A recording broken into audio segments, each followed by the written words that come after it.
Look what I've got here. Chris at Zombie Tools asked me if I want to review more of their stuff, and well, duh, of course. So he sent me these two here.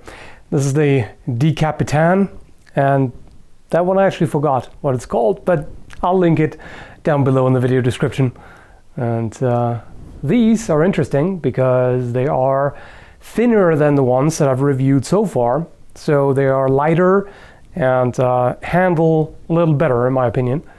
So it's going to be very interesting to try these out as soon as I'm able to, which might still take weeks or months. It's hard to tell.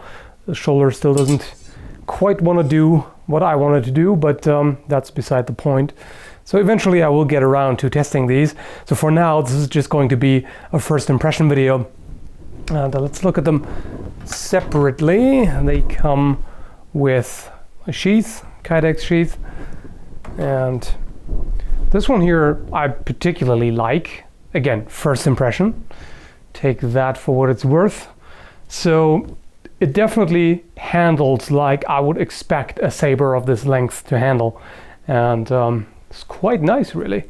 It does have a distal taper, as you can see here probably. It thins out towards the point, and it's got the leather wrapped handle there.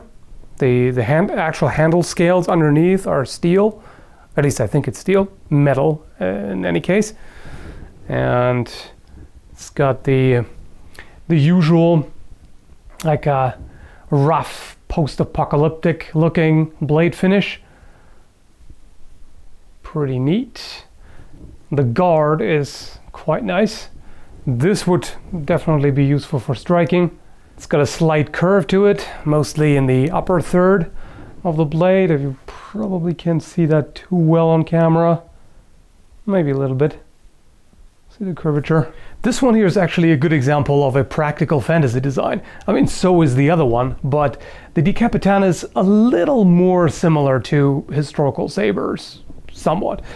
This one here doesn't really look like anything, like any historical sword I've seen so far. But it's quite a unique design, and personally I like it. It does look pretty badass here with the guard and the pommel, how that's shaped.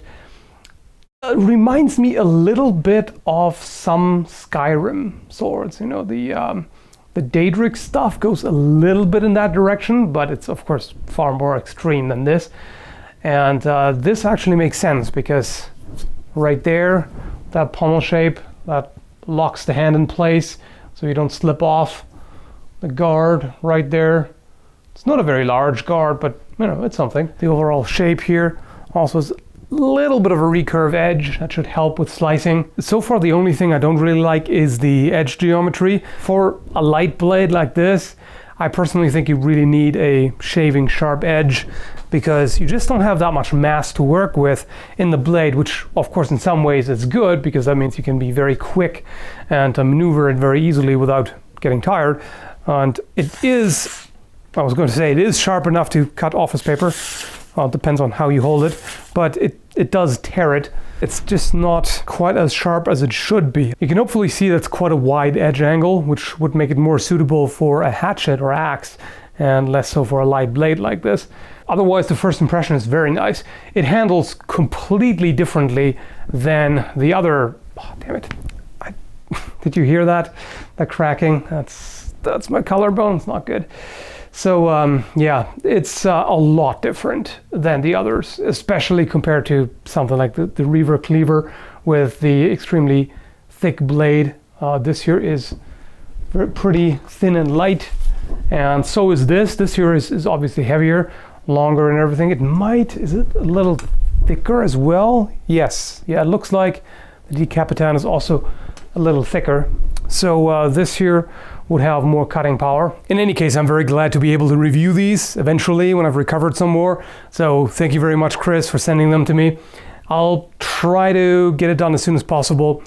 I'm guessing within the next 2 months, probably I should be able to swing swords again, but we'll see about that. I'll get another x-ray done of the shoulder soon, and I'll talk to an orthopedic surgeon and see if surgery will be necessary, which it might, considering how far the bone is still sticking out. And then the camera battery died. Oh well, I was done anyway, so thanks for watching.